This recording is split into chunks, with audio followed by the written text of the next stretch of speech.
Donc, vous avez déjà, félicitations, vous avez déjà accompli la première phase du shamatha qui est diriger l'attention. Donc, ça veut dire que vous avez essayé de concentrer votre attention sur un objet en ayant eu l'attention. C'est ce qu'on a essayé de faire cet après-midi. Et donc, vous avez eu l'intention et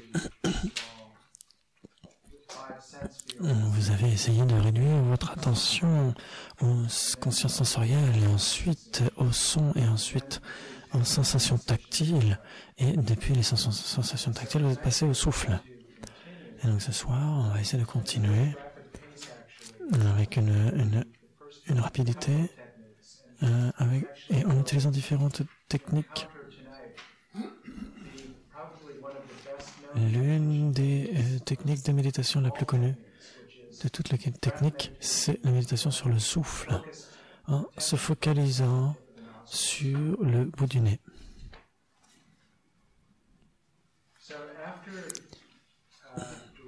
Après avoir dirigé notre attention vers un objet, un élément important, c'est de maintenir notre attention une fois qu'on l'a dirigée. Et donc, il n'y aura pas beaucoup de temps quand notre attention sera attirée par autre chose. Quelque chose va arriver, va nous voir, ou quelque chose arrive et fait intrusion. Et au lieu d'être focalisé sur la sensation tactile, sur le souffle au niveau des narines, vous pourrez avoir un souvenir ou une imagination extérieure, quelque chose qui vous entraîne en dehors de votre support de méditation. Et donc c'est comme si toutes ces pensées, ces souvenirs venaient et vous retirez. C'est comme si vous aviez du chloroforme, un anesthésique, et que quand vous êtes kidnappé, vous avez un mouchoir avec du chloroforme et on vous kidnappe dans une voiture et vous retrouvez 10 minutes après, on vous jette en dehors du camion et vous vous retrouvez quelque part. Et donc, surtout au tout début de la pratique méditative, c'était comme si on se réveillait d'un rêve le matin. Et tout ce dont on peut se souvenir, c'est quelque chose d'un peu flou, des images floues de nos souvenirs précédents. C'est l'image, la dernière image avec laquelle on se réveille. Et donc souvent, c'est les expériences de l'esprit qui errent. C'est comme cela, quand vous avez d'abord la sensation du souffle au niveau des narines, et puis spontanément se désengage de cela et on passe en train de vagabonder ici et là. Et on se souvient, on a les dernières images et on essaie de retrouver notre lucidité. Et donc au début, on a tout ça, un train de pensées qui font des associations de sens d'une pensée à l'autre. Et donc ce qu'on a essayé de faire, ce qu'on va faire au cours des pratiques qui viendront, ces pratiques conseillées par Dudjom Lingpa, c'est que on va laisser l'esprit errer, mais on va être lucide, on va voir le processus des pensées. C'est comme de la même façon qu'on va observer un rêve. Donc dans les pratiques de Dzogchen, on met pas trop l'emphase sur des focalisations exclusives, inclusives, etc. par rapport à certaines pensées. Demain, on va essayer de voir ce qu'est la sagesse ou la conscience, on va dire, qui est réceptive. Et donc c'est vraiment dans le contexte du Dzogchen et du Mahamudra, ces techniques, elles sont du souffle, etc. Elles sont connues dans la tradition Theravada et surtout quand c'est sur le souffle au niveau des narines. Mais par chance, tout ce qu'on a évoqué jusqu'à maintenant, il y a cette technique de souffle, de méditation sur le souffle, c'est comme si on avait le bouton pause dans tous nos discours internes. Donc, on essaie de revenir sur l'un des sens, l'un des 5 sens, sur les sensations tactiles. Et donc, l'esprit conceptuel s'atténue. Et il y a toute l'imagerie du cerveau. Quand notre conscience va sur l'essence, on a la structure conceptuelle qui est un petit peu le fait d'errer dans les pensées. Notre esprit, donc on voit dans l'imagerie fonctionnelle par rapport au cerveau, on voit qu'il y a cette distinction des aires cérébrales quand on est dans les consciences sensorielles ou les consciences conceptuelles. Donc on essaie simplement de réduire le flot des pensées, les souvenirs, tout ce qui nous emporte ailleurs que dans le moment présent. Et donc on essaie de rester dans le moment présent en se focalisant sur l'un des champs sensoriels. Et celui qu'on a utilisé, c'était la sensation tactile, le sens du toucher. Donc il y a deux ingrédients très importants pour développer la stabilité de l'attention. Et donc d'abord l'attention et la vigilance. Lama Tsongkhapa dit dans le Lamrim Chenmo, la concentration que vous allez essayer d'obtenir ici a deux types de caractéristiques, une intensité vivace et une clarté mentale intense. Et la stabilité non discursive est de rester de manière unipointée sur l'objet de méditation. Et donc il ajoute, certains ajoutent la félicité et cela fait trois caractéristiques. Et donc, de nombreux ont expérimenté cela, de nombreuses personnes ont vu que leur conscience était stable et vivace, vivante, limpide, et qu'il y avait aussi cet élément de sukha, de félicité. Ils se sentaient bienheureux. Et donc, on dit qu'ils ont ajouté donc, cette troisième à la liste. Et donc ensuite, Lama Tsongkhapa continue. Puisque le développement de ce type de vive intensité, page 5, est bloqué tant qu'il y a du laxisme, alors que la non-discursivité focalisée est bloquée tant qu'il y a de l'excitation. Le laxisme et l'excitation sont les principaux obstacles à une véritable concentration. Donc ce sont ces deux aspects, ces deux dangers. Quand vous êtes sur la route, vous avez d'un côté le danger du laxisme et de l'autre côté le danger de l'excitation. Vous devez éviter d'être trop porté à gauche et trop porté à droite. À gauche, vous aurez l'agitation et l'excitation. De l'autre côté, vous aurez la torpeur et le laxisme. Donc, comme j'ai mentionné précédemment, quand nous avons ces deux problèmes de torpeur et d'agitation, et donc ce sont les deux seuls problèmes que nous devons traiter au travers de cette approche de la culture de Shamatha. Et donc c'est simplement ces deux obstacles qui deviennent de plus en plus subtils, le laxisme et l'excitation. Et au fur et à mesure qu'on les gère, on progresse sur le chemin de Shamatha. Lama Tsongkhapa continue, page 5 toujours. Ici, la concentration fait référence au fait que votre attention reste centrée sur un objet de méditation. En outre, elle doit rester en permanence avec l'objet. Deux choses sont nécessaires pour cela. Un, une technique dans laquelle votre attention n'est pas détournée de ce qu'elle avait comme objet original de méditation. Et deux, une conscience précise permettant de savoir si vous êtes distrait ou si vous devenez distrait. La première est l'attention, la seconde est la vigilance. La vigilance, Lama Allen emploie le terme introspection ou la conscience introspective. Donc, ces deux sont fondamentaux, sont extrêmement nécessaires pour garder la culture de la stabilité et pour progresser sur la voie de Shamatha.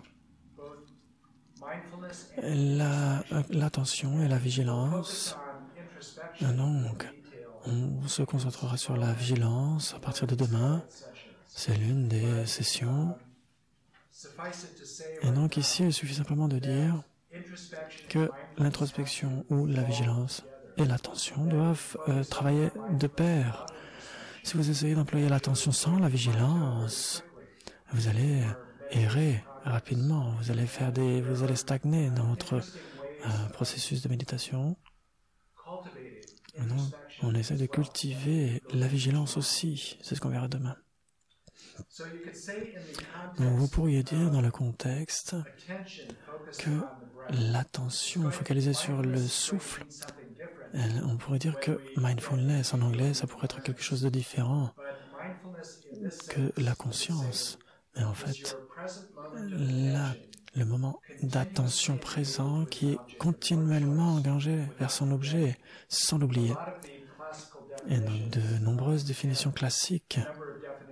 Il y a de nombreuses définitions de Asanga, Kamalashila et d'autres grands maîtres qui donnent des définitions, mais le but de l'attention, c'est de développer la focalisation en un point. Et donc, votre moment présent d'attention est focalisé de manière exclusive et sélective. Elle élimine tout le reste, tout ce qui n'est pas l'objet de focalisation. Et donc, c'est une forme d'abstraction, ça semble être conceptuel, puisque ce n'est pas la réalité. Vous éliminez tout ce qui n'est pas cet objet. Ça semble conceptuel. Mais la chose importante, c'est que tout ce que vous éliminez, c'est aussi la conversation discursive qui jouerait dans votre esprit.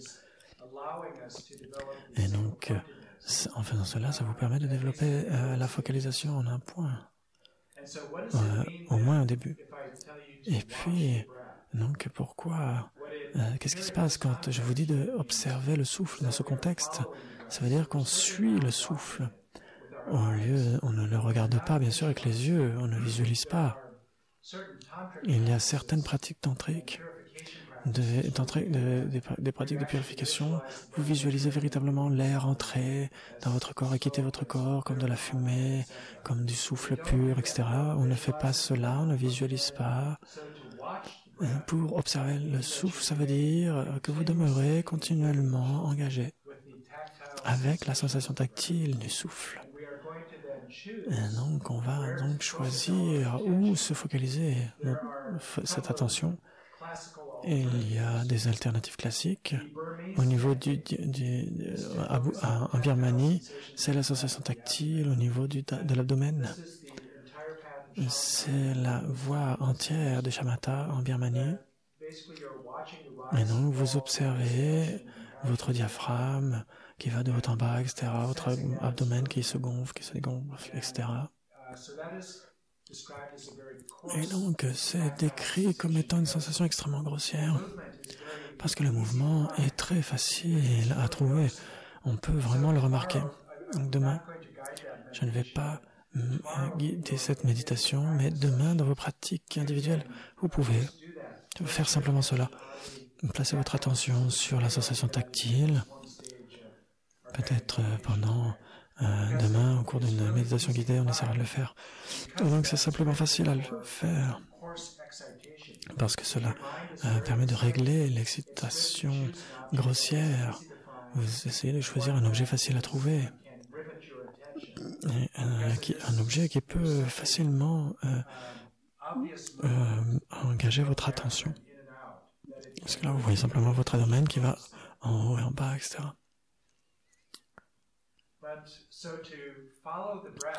Et donc, pour suivre le souffle ici, ça veut dire qu'on s'engage continuellement dans la sensation tactile du souffle. Et la sensation tactile du souffle vers laquelle on s'engage, c'est la simple attention.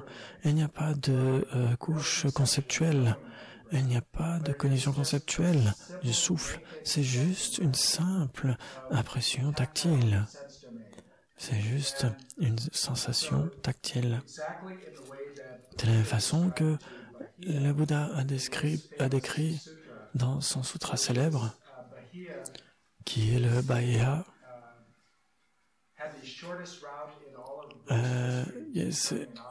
c'est la façon la plus rapide d'obtenir l'état d'Arhat dans l'histoire bouddhiste. Quand le Bouddha a fini de parler, son disciple est devenu Shraddhapana, entré dans le courant. Et donc c'était un conseil très bref.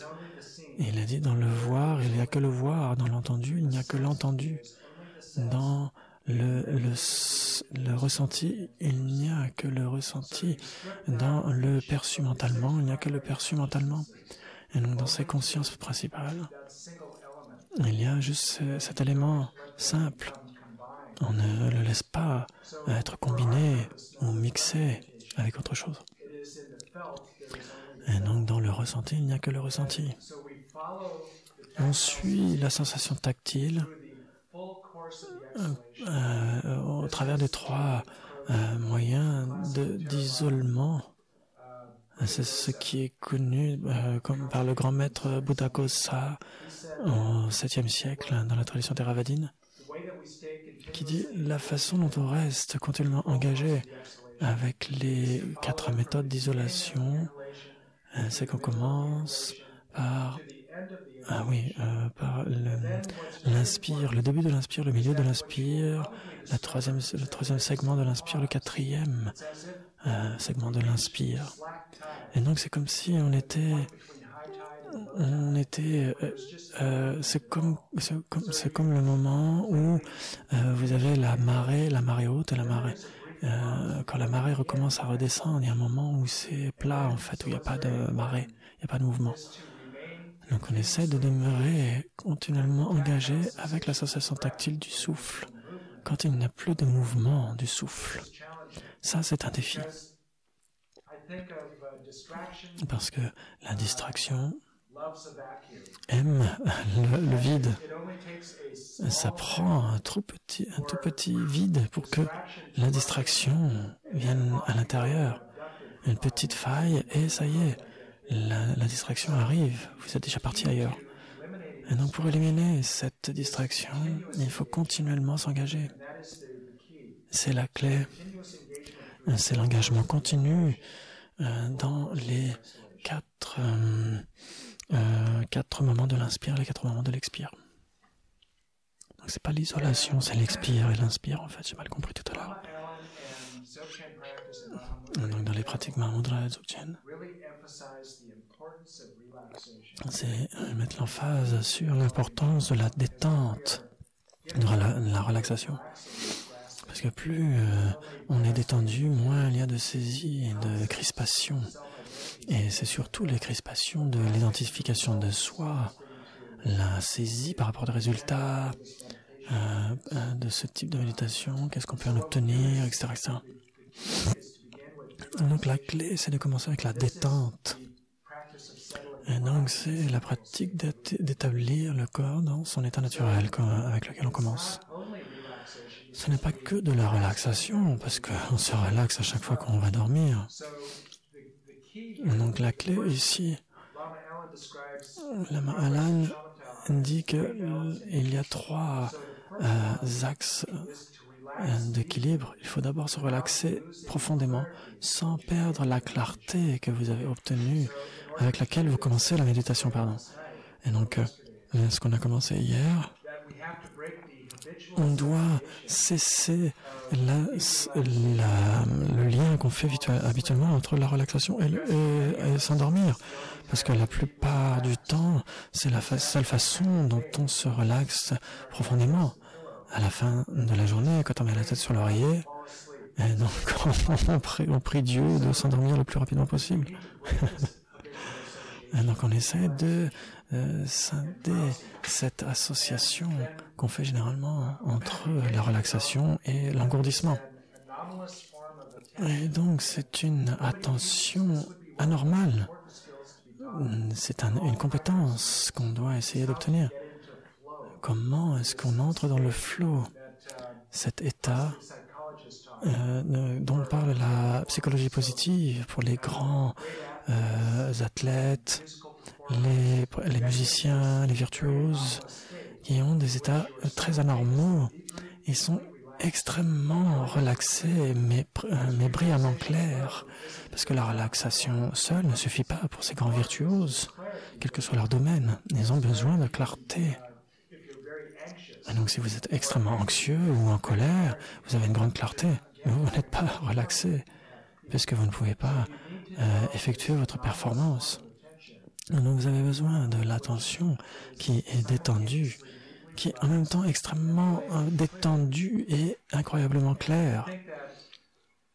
Et donc de nombreux athlètes ont parlé de cela.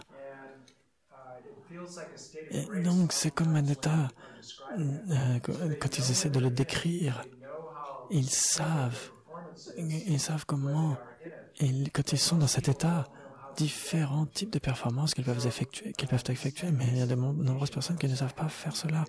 Et en fait, quand on médite, c'est ça qu'on essaie d'obtenir. On était extrêmement détendu et on continue de garder la clarté avec laquelle on va méditer. Ensuite, c'est le deuxième équilibre, après avoir la détente, c'est de maintenir la clarté avec laquelle on commence à méditer. On développe la stabilité, sans perdre la détente et la relaxation. C'est une question commune pour tous les méditants. Il y a nécessairement besoin, parfois on veut obtenir la stabilité trop rapidement et on oublie totalement la relaxation, la détente qui est équilibrée avec la clarté. Si vous insistez trop rapidement sur la stabilité, c'est juste comme une mère qui a un bébé de 2 ans qui pleure et elle dit à l'enfant « Arrête !» Et si tu pleures à chaque fois que tu as faim ou que tu es fatigué, tu n'arriveras jamais, à obtenir ce que tu veux dans cette vie. Et donc c'est complètement insensé. Il ne faut pas chercher à discipliner trop rapidement pour cet enfant qui a seulement 2 ans. Et donc c'est aussi dingue que ça, quand on veut insister sur la stabilité dans notre pratique méditative sans avoir d'abord obtenu la base qui est la relaxation et la clarté. On est trop concerné par la stabilité dans notre pratique de méditation.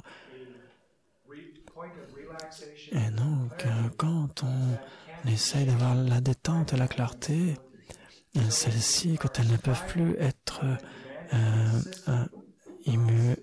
bouger grâce à la stabilité, dans ce cas-là, ça va. Mais si on veut avoir la stabilité trop rapidement, on perd la détente. Et donc, il ne faut pas faire cela. On doit d'abord se focaliser sur la détente et quand c'est approprié, on peut ensuite se concentrer sur la stabilité. Et ça, c'est une sagesse pour votre pratique.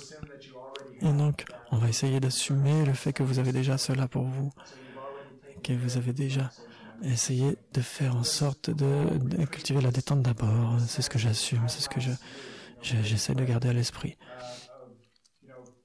Et donc, pendant 10 ans de pratique, elles sont concentrées et condensées en 8 jours. Donc, ne pensez pas que vous devez obtenir cette relaxation, ou que ça sera nécessairement obtenu en une journée ou 2 jours, ou même au cours de la retraite. Ça prend la retraite entière d'essayer d'avoir une détente intérieure. Ça prend, pour les personnes qui ont fait des retraites, ils essayent d'avoir une détente de plus en plus subtile. Parfois, leur relaxation régresse parfois. Et quand on progresse dans la méditation sur la claire conscience, il y a des apparences mentales. Et votre détente doit avoir obtenu un niveau supplémentaire de subtilité. Quand vous avez des souffles qui sont agités, des pranas, etc., qui sont agités, vous pouvez trouver ça plus difficile de ne pas être distrait et véritablement d'être comme si vous étiez dans un rêve lucide alors que vous êtes éveillé. Donc, pour développer la stabilité sans perdre la relaxation ou la détente que vous avez obtenue au niveau 1, la 3e acte d'équilibre, c'est de garder la limpidité sans perdre la détente et la stabilité. que vous avez obtenu au niveau 1 et 2.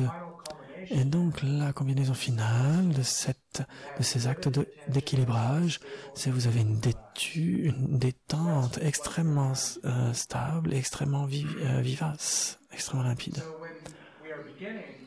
Et donc, on commence notre pratique de méditation, et donc on commence à travailler avec la stabilité. Et donc, notre réaction naturelle, c'est d'entraîner notre esprit comme on entraîne un chien, assis, debout, couché, tire, viens ici, et ici, au pied, reste.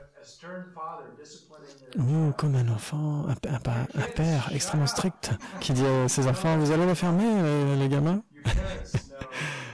Comme les parents, est-ce que ça marche ou pas avec les enfants ou pas? Qui que ce soit un enfant, est-ce que ça va marcher ou pas?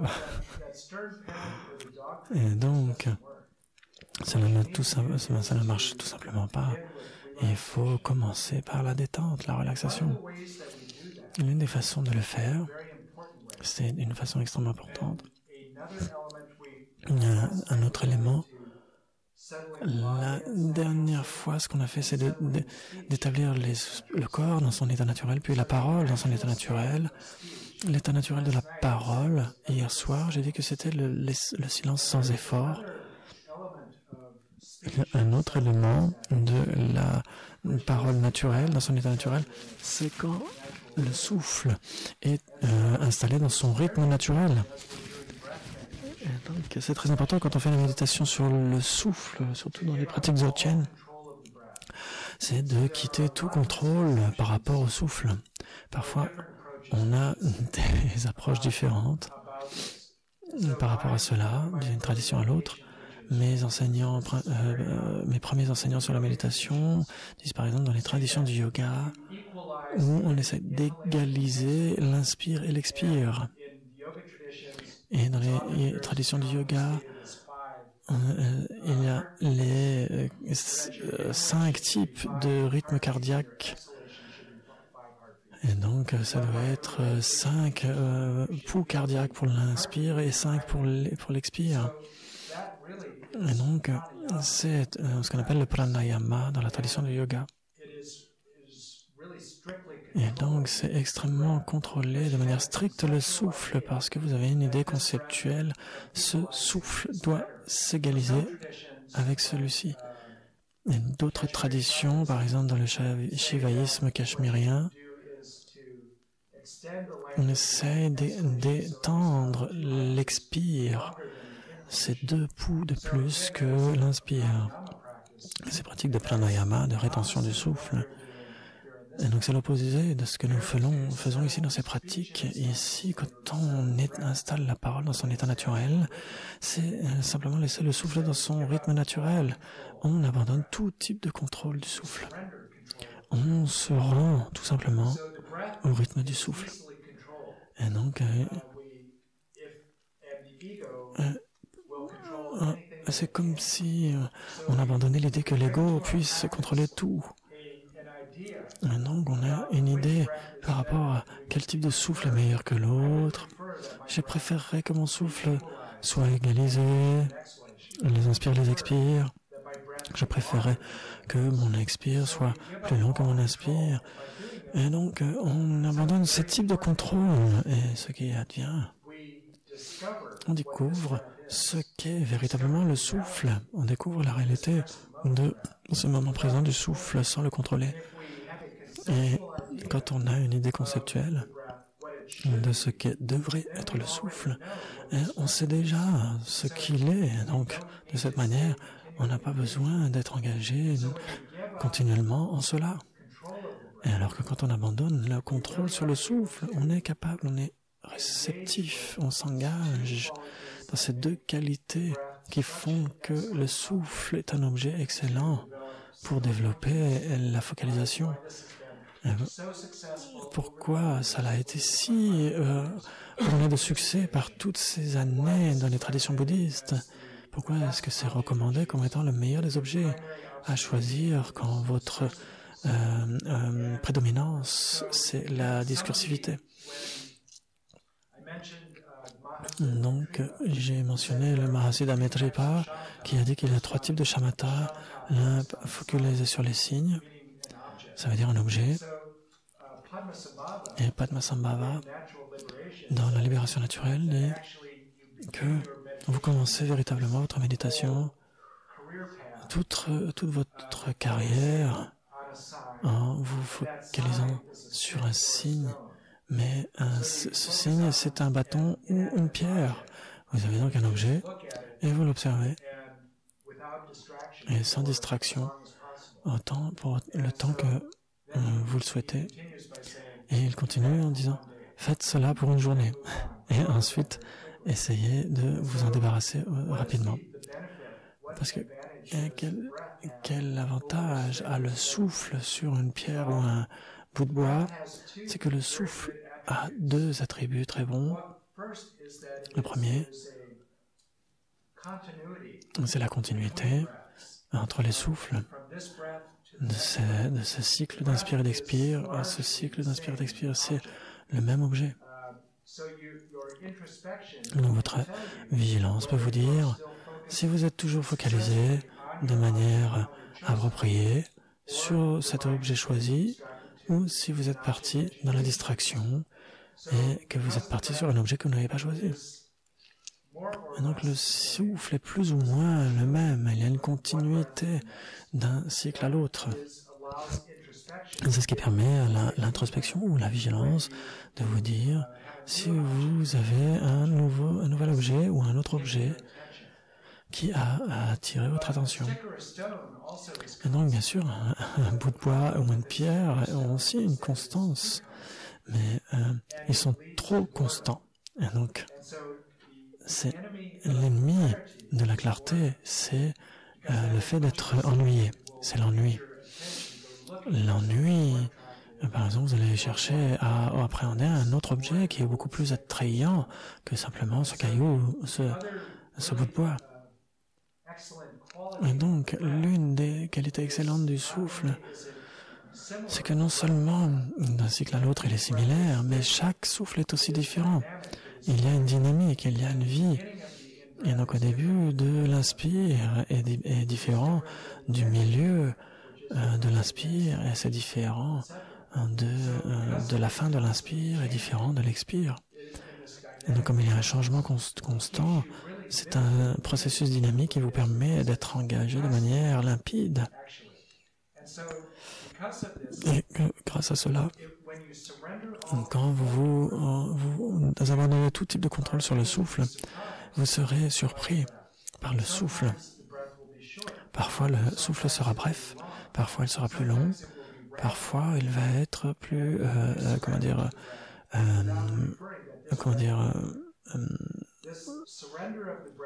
rugged, je ne sais pas en français.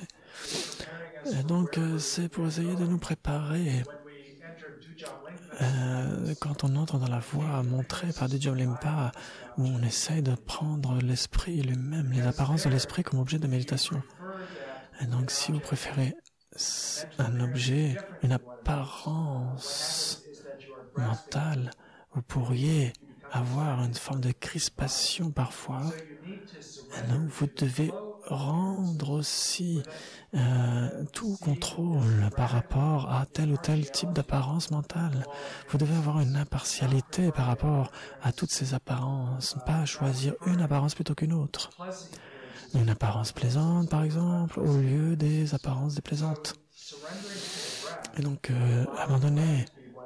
choisir le souffle et s'abandonner au souffle, c'est une façon de se préparer à la façon de s'abandonner aux apparences mentales. C'est ce qu'on verra dans 2 jours.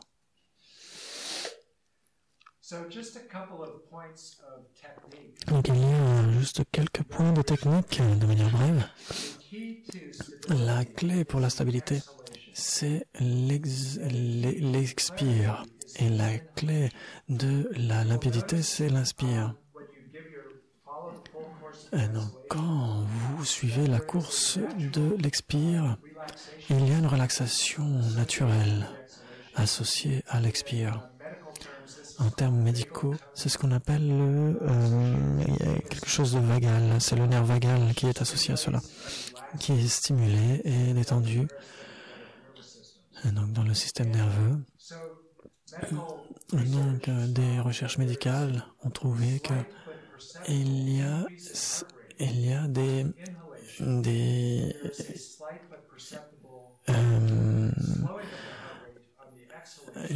des changements physiologiques entre l'inspire et l'expire. Ils ont remarqué cela. Et donc, il y a des yogis qui sont capables de déplacer le prana ou le souffle dans certains endroits du corps en se focalisant dessus. Et vous pouvez essayer d'accentuer les réponses de l'expire et de la relaxation en vous focalisant dessus et en développant la clarté en mettant l'accent sur l'inspire. Donc la détente par rapport à l'expire et la clarté par rapport à l'inspire. Et donc il y a cet équilibre, cette relaxation et la clarté de telle façon que vous pouvez être extrêmement détendu, que vous pourriez perdre votre objet si vous n'allez pas, dès que vous allez inspirer, développer la stabilité, la clarté. Et donc c'est un petit peu comme c'est comme si vous aviez en fait un bâton de, comment ça s'appelle, de funambule, qui vous permet de rester en équilibre et d'éliminer l'excitation, parce que vous pourriez devenir avoir la torpeur parce que vous êtes trop relaxé, et si vous êtes trop, vous avez trop d'inspire, vous avez trop de clarté, ça va engendrer de l'excitation. Et donc la clé de la stabilité, c'est l'expire. Vous expirez les distractions, donc des pensées individuelles. Quand vous vous focalisez sur la sensation tactile au nez, au souffle, et vous pouvez, tout ce qui advient, vous les libérer dans l'espace devant vous quand vous expirez. Et vous aussi expirez tous les pranas qui sont agités, les souffles qui sont agités, vous les libérez en expirant. Et quand vous avez l'inspire, vous développez, vous ravigorez la clarté.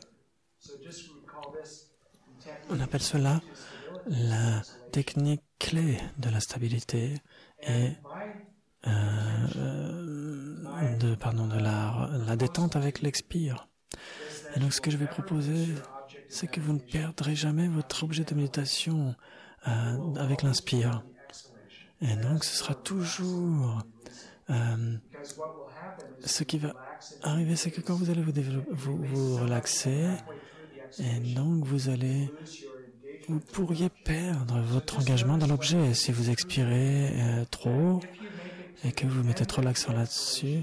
Si vous méditez sur la fin de l'expire et vous restez posé sur cet objet, vous allez avoir votre attention qui va à nouveau être développée parce que vous allez à nouveau inspirer et développer votre clarté.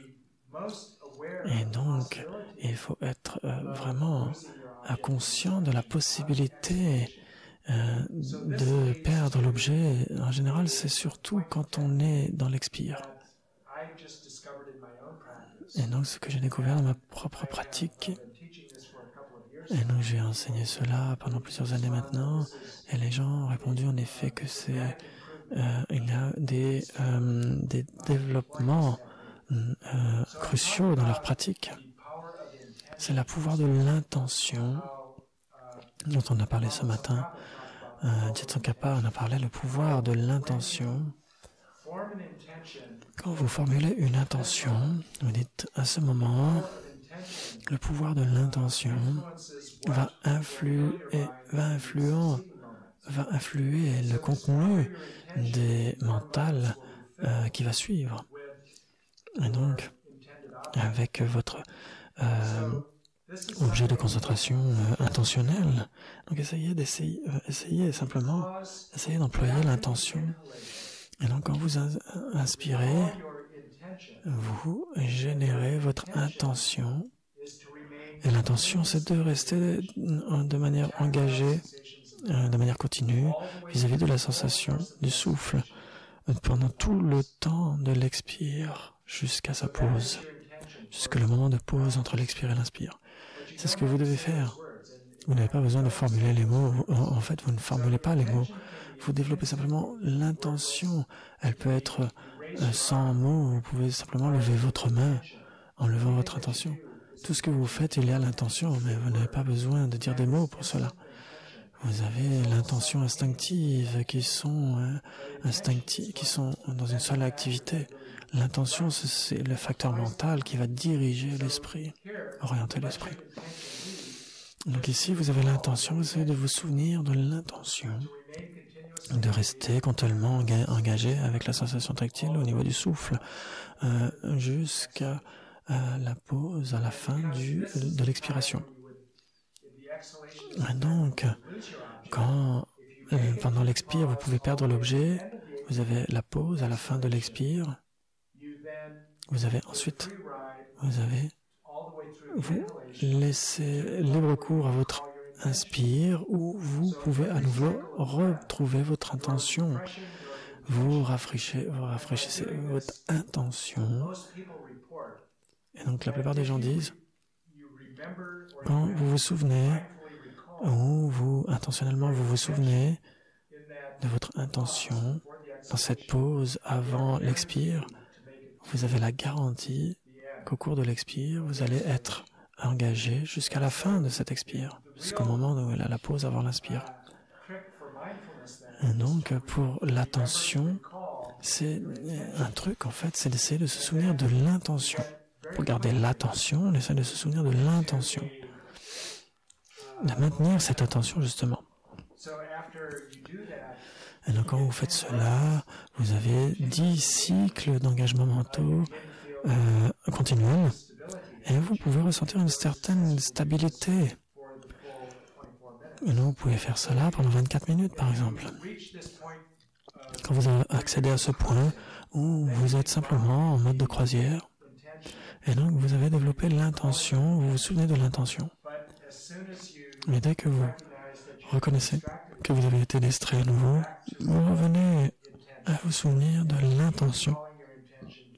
Essayez de vous souvenir de l'intention pour le temps nécessaire, 10 cycles ou plus, pour faire en sorte d'être engagé de manière continue.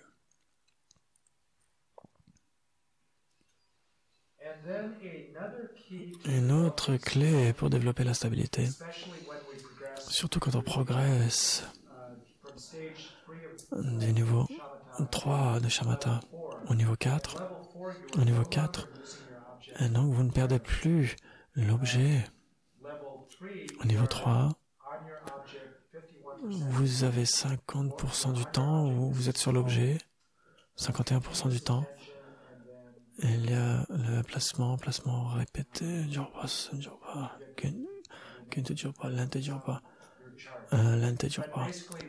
répété, l'engagement répété.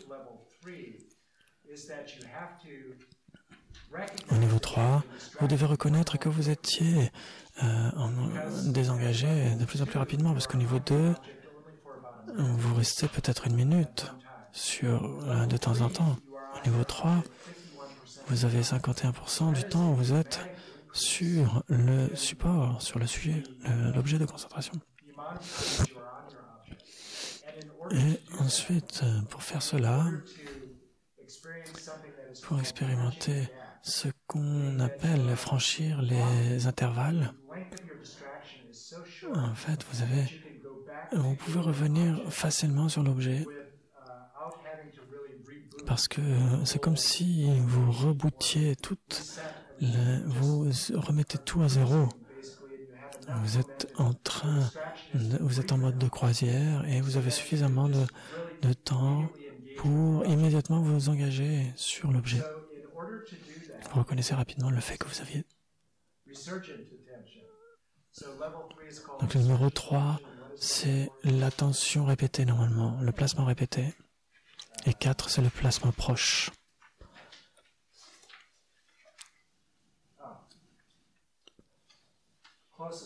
Oui, l'attention proche, le placement proche. C'est numéro 4. Et donc, la clé ici, c'est d'essayer de réduire la durée au cours de laquelle vous êtes distrait. Et donc, la mauvaise nouvelle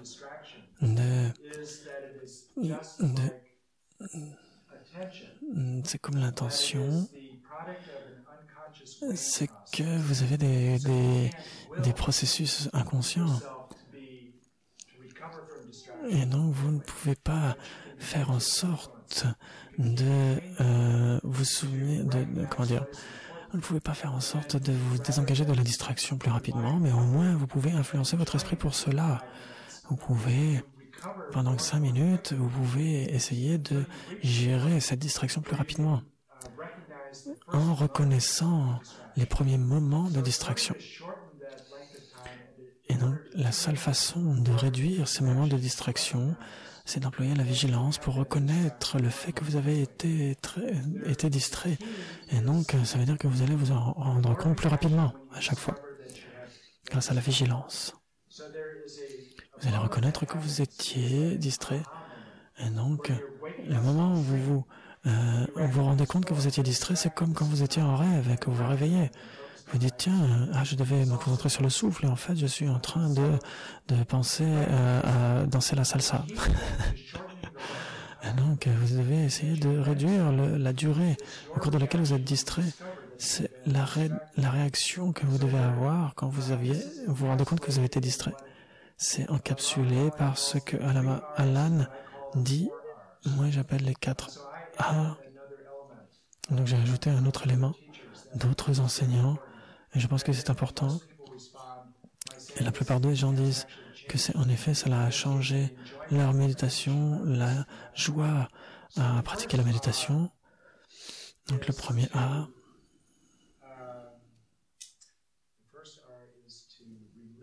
c'est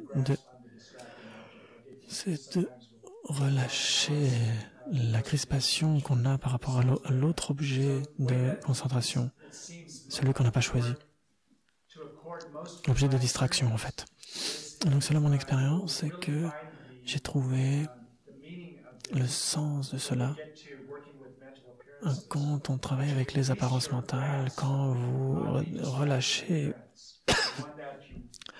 votre saisie des apparences conceptuelles, des apparences mentales. C'est comme se réveiller d'un rêve le matin.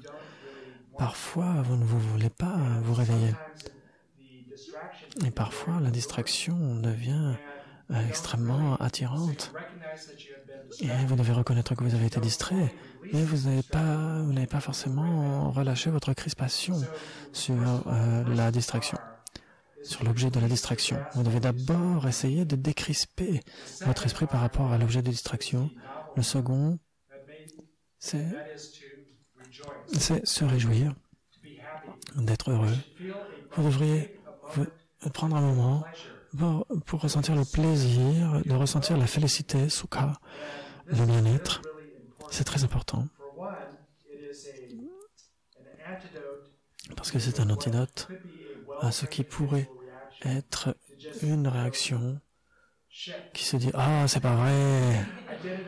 Ah non, je me suis encore laissé avoir. Ah, je ne suis pas un bon méditant. Ah, je n'ai pas du tout le talent pour la pratique de Shamatha. Oh, ça pourrait être à cause de mon âge. Oh, j'ai Alzheimer. Déjà, etc. » Et on commence à faire blablabla, etc. Et d'être hyper critique vis-à-vis de soi-même. De culpabiliser, en fait. Et donc, qu'est-ce que c'est que cela? Est-ce que c'est productif ou pas? Non, c'est contre-productif. Parce que qu'est-ce que vous voulez faire? Vous, au lieu de méditer, vous allez dans un autre état d'esprit et distrait et d'associer des états d'esprit malsains en plus. Et donc cela va enlever toute la joie et le plaisir de la pratique méditative si vous faites cela, si vous dites « Oh là là, je suis nul ». Au contraire, vous devriez vous dire, mais c'est normal pour l'être humain, pour l'esprit humain, que d'être totalement distrait d'un point de focalisation. Donc vous devriez faire une pause et vous réjouir. Donc c'est très important ici de se poser et de ressentir le plaisir C'est un moment de plaisir. Et donc, de quoi est-ce qu'on se réjouit? C'est d'avoir retrouvé votre état d'esprit sain. C'est vous, votre lucidité. Vous avez retrouvé votre lucidité. Vous dites, ah, mais c'est génial, j'ai retrouvé ma lucidité, je suis revenu dans le moment présent. Je suis conscient de manière lucide de cela. Et vous reconnaissez à quel point c'est différent ce moment de lucidité par rapport au moment précédent de non-lucidité et d'errance. Et donc, vous ne saviez pas que vous étiez en train de rêver l'instant d'avant. Et là, vous savez, vous avez les clés en main pour réveiller. Et donc, vous pouvez vous dire, ah, ça c'est cool, la lucidité c'est génial, j'aime ça. Et donc, je reconnais à quel point c'est différent, la lucidité, par rapport au moment précédent de non-lucidité. En faisant cela, vous entraînez les processus inconscients qui vont vous permettre d'éviter l'errance intérieure. En termes de neuronaux, on va dire que vous avez un shot de dopamine dans le cerveau. Vous avez une endorphine. Vous avez une dose de dopamine, par exemple. Vous travaillez pour reconnaître que c'est sympa et que c'est très important. Vous remarquez, vous allez reconnaître cela parce que vous prenez ce moment de pause et pour remarquer la différence qu'il y a et d'avoir ce sentiment de félicité, de plaisir et de reconnaître les états d'esprit opposés entre la lucidité et la non-lucidité. Et vous allez les reconnaître plus rapidement. Ensuite, la troisième clé, c'est de revenir à l'objet. C'est de se souvenir grâce à la vigilance, de reposer l'attention sur l'objet, la sensation tactile au niveau des narines. Et donc vous allez vous relaxer de plus en plus profonde au long des inspires et des expires. Et donc essayez de se décrisper par rapport aux objets de distraction. Ensuite, vous dire, ah, c'est cool, je suis lucide maintenant. Et vous revenez sur votre objet choisi et vous vous détendez à chaque fois que vous expirez, au cours des 4 segments d'expire, etc. Et donc, si vous avez été distrait pendant un certain temps, si vous avez perdu totalement votre engagement, vous avez totalement oublié, zappé votre objet de méditation, et donc vous essayez de revenir sur ces 4 A. Et donc, ces 4 points fondamentaux ici, vous essayez de voir que ce qui est important, c'est ces processus inconscients. Vous essayez de faire en sorte de reconnaître ce qui se passe, d'observer ce qui se passe et de vous désengager par rapport à la distraction de plus en plus rapidement. C'est ce que dit Tsongkhapa quand il dit « Essayez de reconnaître la distraction avant d'être totalement impliqué dedans. » Et là, à ce moment-là, votre vigilance sera vraiment très forte. Donc là, un point supplémentaire par rapport au fait d'installer le souffle dans son état naturel. De manière très importante, vous n'allez pas pousser le souffle. Faites comme des soupirs. Mais ce que vous faites, c'est que l'inspire est créé par une expansion de la cage thoracique. Et donc vos côtes sont détendues, il y a plus de pression. Donc ensuite, quand vous expirez, c'est simplement la pression extérieure qui permet à la cage thoracique de revenir à son point initial. Essayez d'employer, si vous employez le diaphragme, ça va être beaucoup d'efforts. Si simplement vous ouvrez la cage thoracique, vous aurez un expire naturel dû à la pression extérieure, etc., la pression atmosphérique, et donc tout simplement ça va être sans effort. Alors que si vous expirez en un soupir, l'expire, à ce moment-là, ça va être avec un effort, avec le diaphragme. Alors que là, ça va être simplement un flot naturel, égal du souffle. On va prendre une petite pause. On va prendre 6 minutes. Et on revient à 8h03. Et on fera cette méditation sur le souffle au niveau des narines.